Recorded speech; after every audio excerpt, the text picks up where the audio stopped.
Greetings and salutations, and welcome to what is the official start of season 12, even though,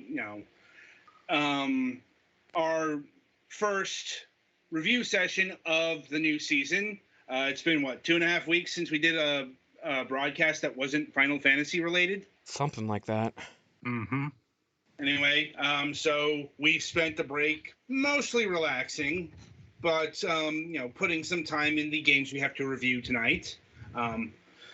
Anyway, we have 3 games up this time around. First of which is Amatarasu Riddle Star. If you recall, we did an interview with about this game, among others, with Manga Gamer. Not too long ago, about a month and a half. Time dilation, kind of. It's been a couple weeks, so the schedule's a bit fuzzy now. The point is, we did a recent interview about this visual novel. We're doing a review now because Manga Gamer's has a policy of locking their visual novels until they're officially released, which is super annoying if you want to try to do a review of it before it gets released. Yeah. Mm-hmm. Fortunately for us, we don't really care about that, so doing it now doesn't impact anything. Yeah, it's pretty rare we do pre-release reviews. Yeah, we did one for Ghost Grab 3000, and I don't think we mentioned the updates, but we did get an update from the developer about that game.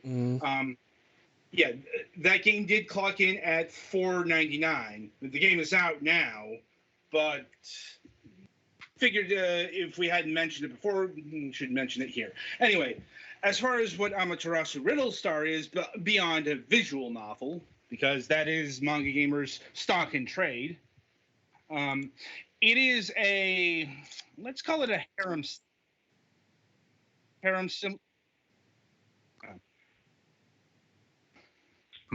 Adam, I can't tell if you're pausing or if your sound is weird.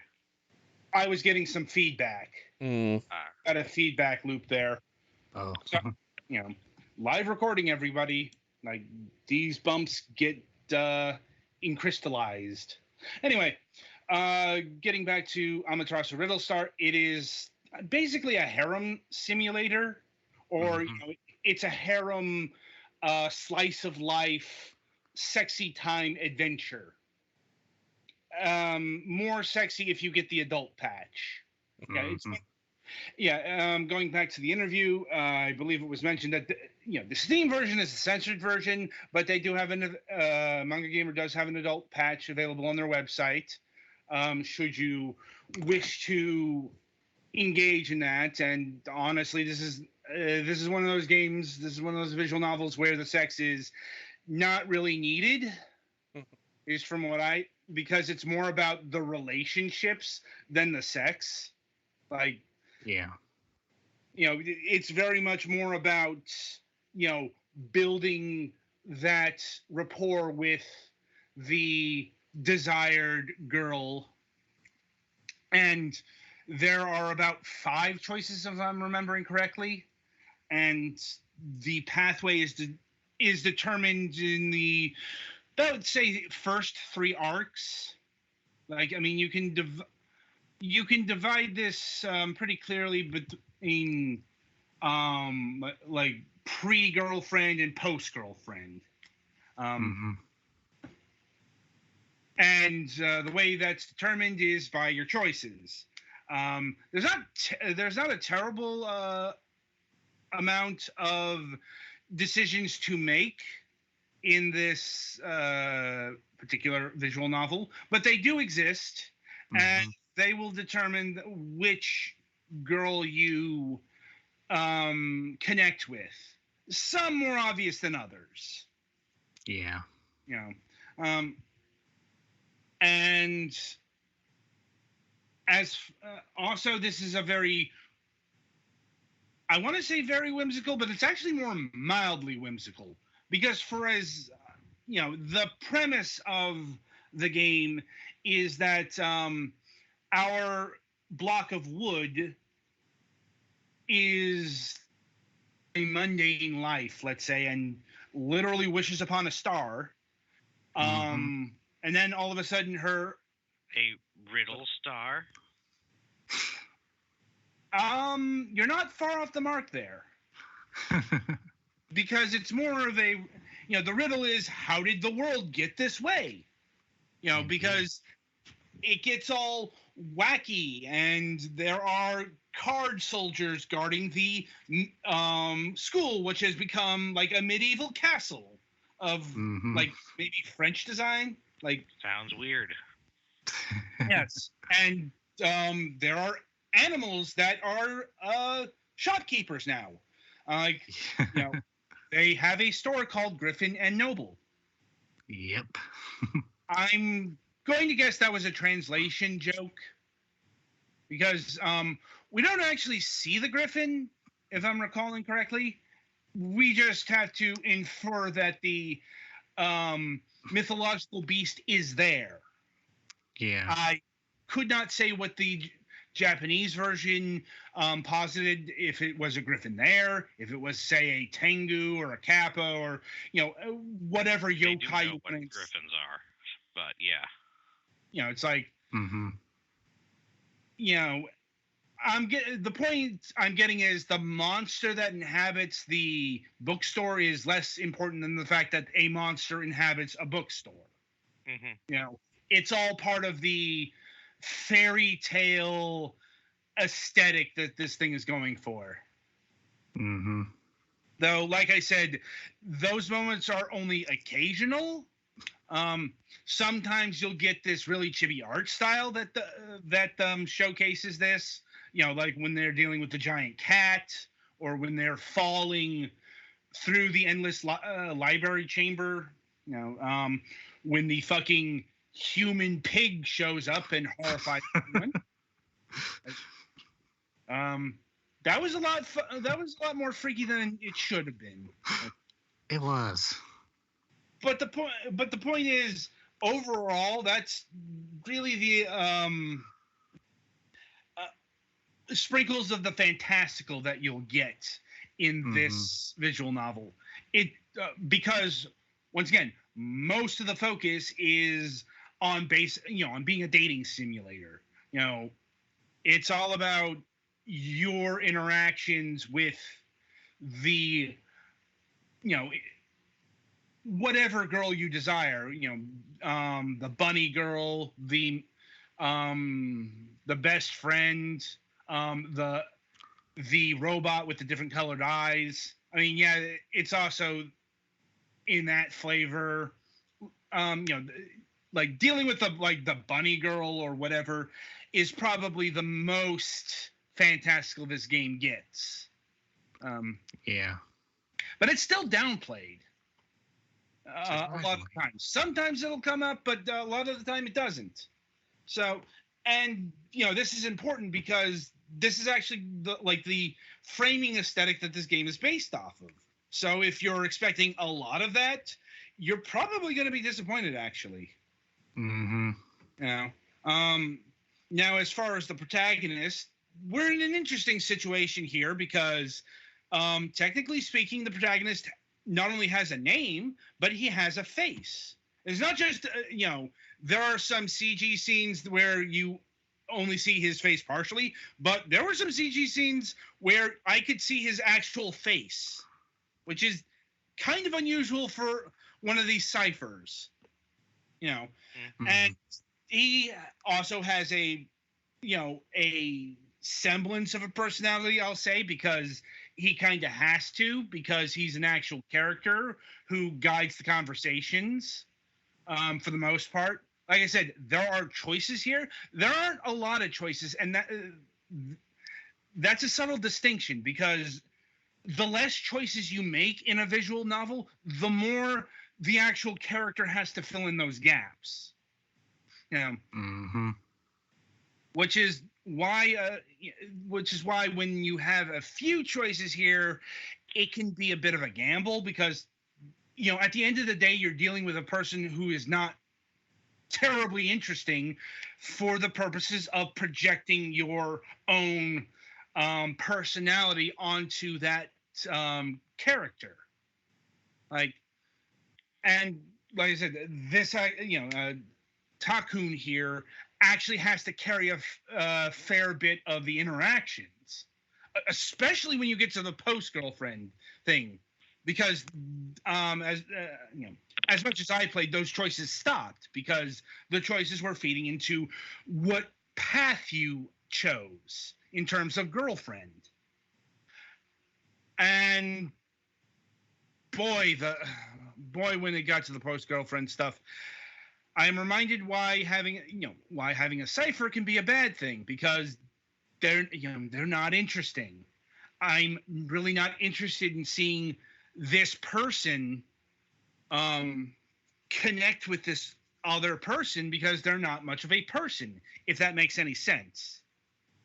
Like, to which, you can have characters with actual characters, and live vicariously through them. In a game such as this, I never felt it was the me that was in this adventure.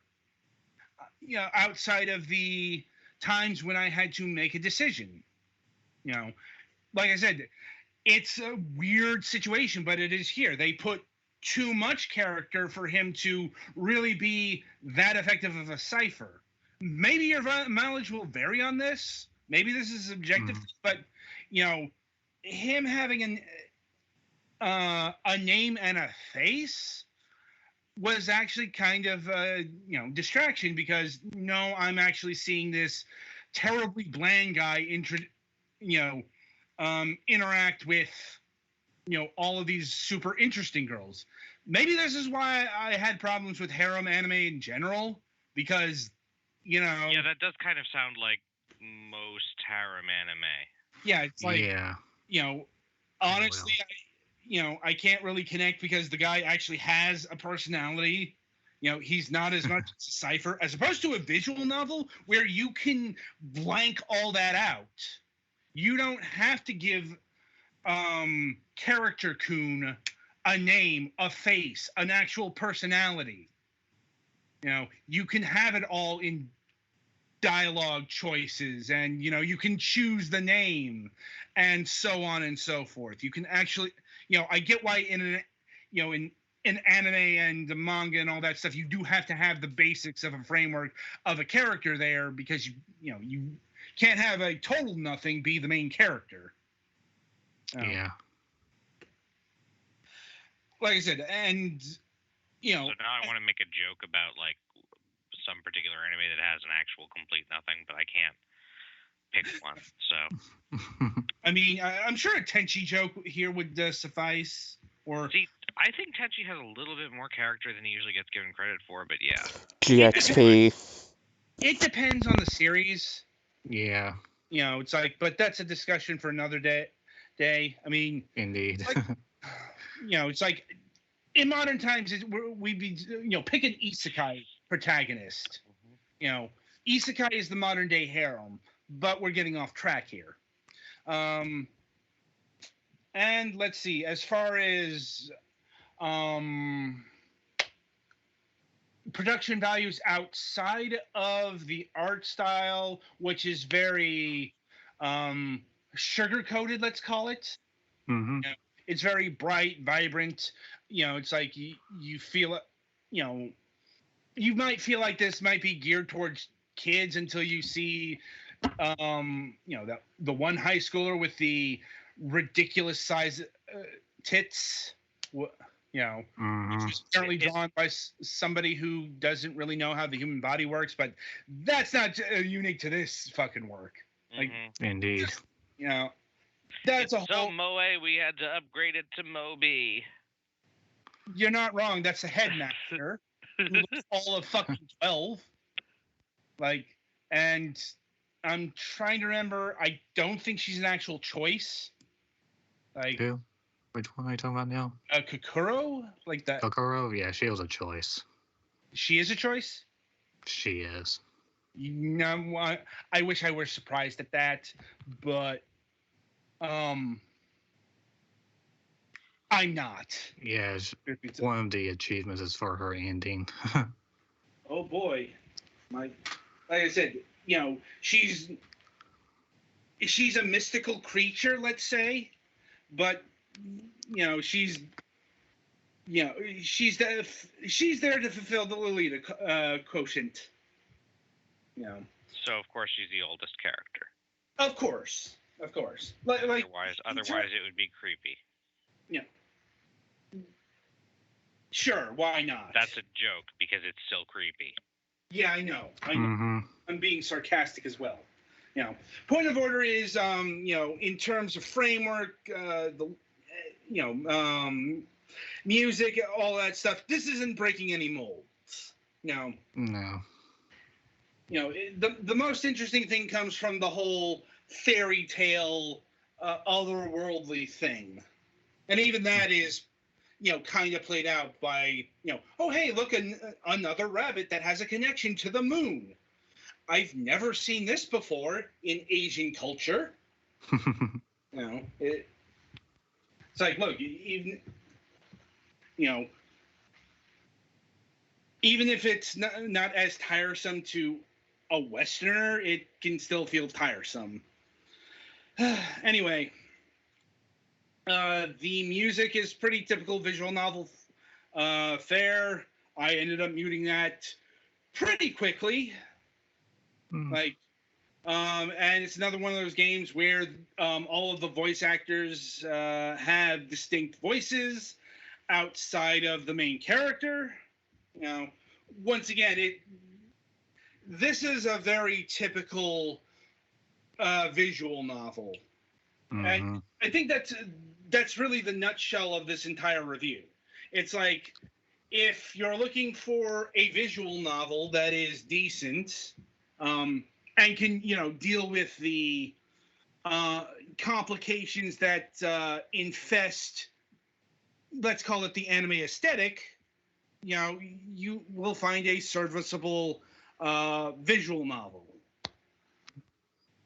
Yeah, if you get invested in the character interactions, you'll do just fine. Yeah, it's like, from a personal preference, I could not. I've already detailed that. And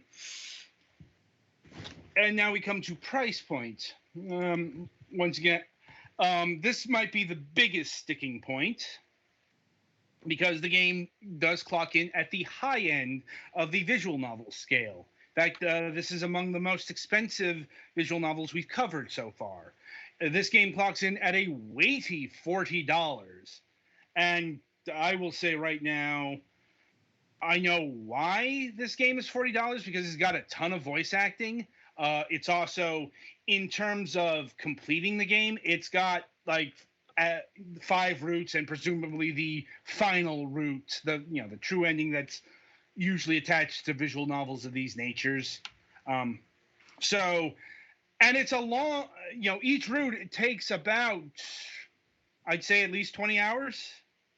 You're not like speeding through it. Yeah, looking into it, it was about like 20 hours, I think. Yeah.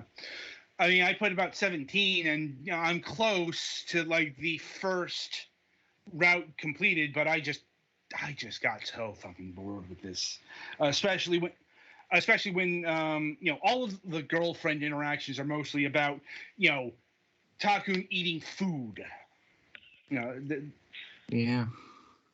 It's like a lot of food dates. Can't have an anime without food. I'm aware. Anyway, so the game clocks in at $40. Don't think I could recommend it at that high a price unless you are certain that you're going to enjoy this kind of thing. If you're more fair weather, wait for a sale. Wait for this to be $20, $30 range. I'd say 25 would be the actually appropriate price.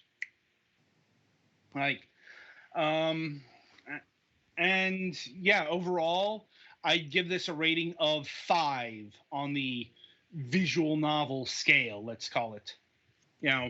It's not bad, but it's not particularly good either. Yeah, it doesn't really do anything wrong, just... It's like, it's just not all that memorable. Not very engaging. It's like I just don't think it found any sort of unique voice, even in its weirder aesthetics. I could say this is actually pretty played out. Like, oh boy, the robot girl and the bunny girl, and and the 1,000-year-old dragon, and so on and so forth. Like, and that's really all I got. It's okay. It's just okay. Anyway, so that'll about do it for Amaterasu Riddle Star. Be sure to tune in after the break, as Petty Fan will be talking about Stranded Sails Explorers of the Cursed Islands.